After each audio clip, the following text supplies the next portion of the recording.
to your answer. One can understand that most of people, the masses, are undereducated and they don't understand economics, and they don't understand even what is good for them. But what about scholars? This crisis that we are surviving, hopefully will survive, is showing that the academic work is dead. And they are not understanding, they don't even want to listen to the right ideas, to the right explanation. They are ignoring Austrian School of Economics, the only school that is having a good and correct forecast and explanation. They still come back to Keynes.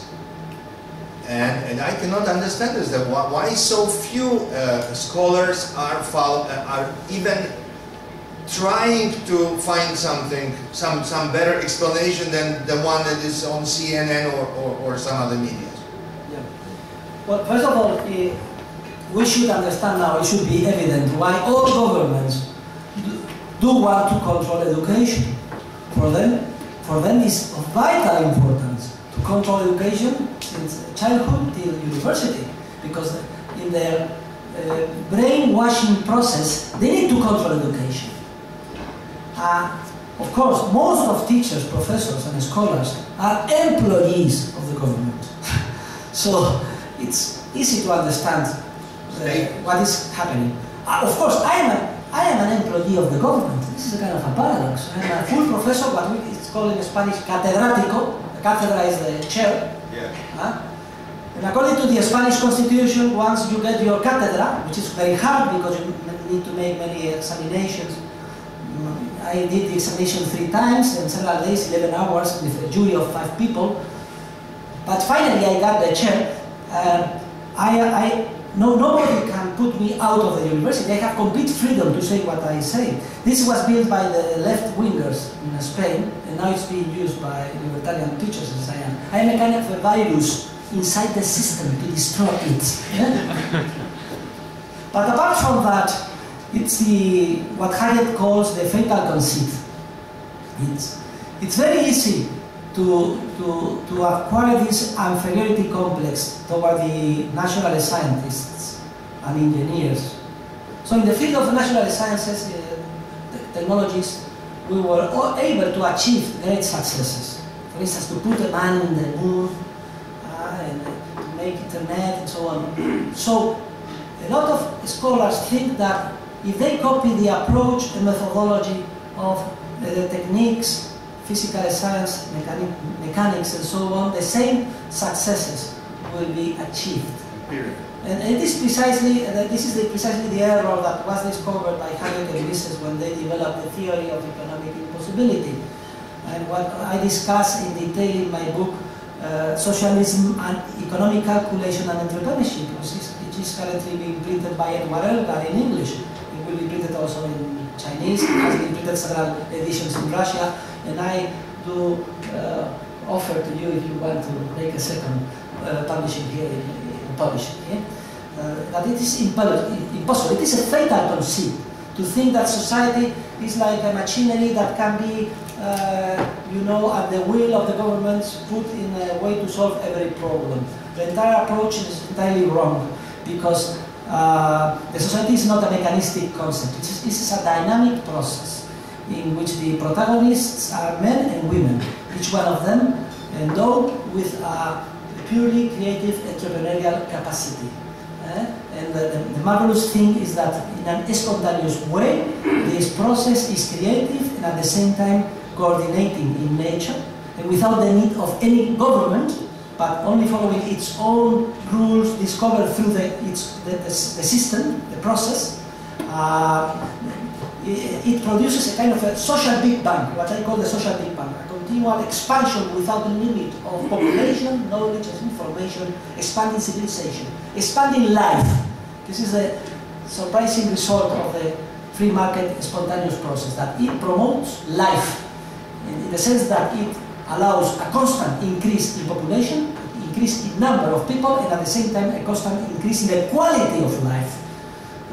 So life is the result of the free market. I'm afraid we'll have to close. Oh, okay. Last question, please.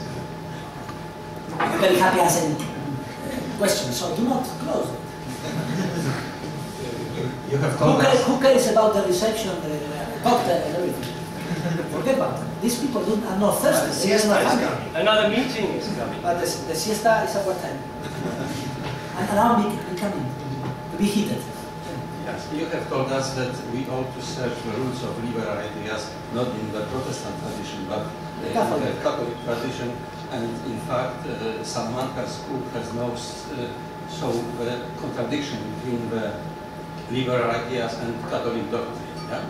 And in the end of your speech you have told us that there is no contradiction between the market morality of the market and the Catholic ethic. And my question is, what, in your opinion, are the reasons that there is now we see the strong contradiction between the Catholic opinions about the economic development, about the Catholic doctrines, especially seen in the opinion of this hierarchy of the Catholic Church, and the liberal ideas, and there is no agreement on the issues? Well, again, it is very easy for religious people to fall in the candid view of the world. Let us try to reach the heaven in the earth, which is, I would say, the goal of the liberation theology. So that if there is a preference for poor people, why not use the force of government in coercion, same coercion, to take from some and give to the others? But this is an extremely simplistic approach. It has its origin, first of all, to lack of knowledge from the point of view of the Catholic hierarchy. But I'm quite optimistic because the most learned Catholic members of the hierarchy do already know that what the free market process is. Yeah? When they refer to capitalism, they are referring to a fake thing. The capitalism is, something with, greed and financial crisis, and if you just make a research, you realize it is not capitalist at all. It's interventionist of government in the market process. So I'm very optimistic because we are having scholarly contacts with the hierarchy of the Catholic Church, so that they realize about their own roots that were discovered 500 years ago, and you also can read the content of encyclicals like this of John Paul II, or the writings of Ratzinger. But again, many times the Catholic Church, to present in a political correct manner, they need, I would say that more often than it would be advisable, fall in the trap of the demagogic presentation of but people, and we need to put not egoistic instincts in the society to make it good. The problem is that I would say my main goal is to try to make clear to them that the main sin of today's world is this statolatry. Instead of worshipping a gold cow, now everybody is worshipping the government. So that is the real danger, the government. By the way, in this, I remember again, in this biography of Jesus of Nazareth, written by Ratzinger, he says also very clearly that all the problems with Catholic Church began with Constantine. With the Catholic religion became official. the official religion of the state. Awful! Huh?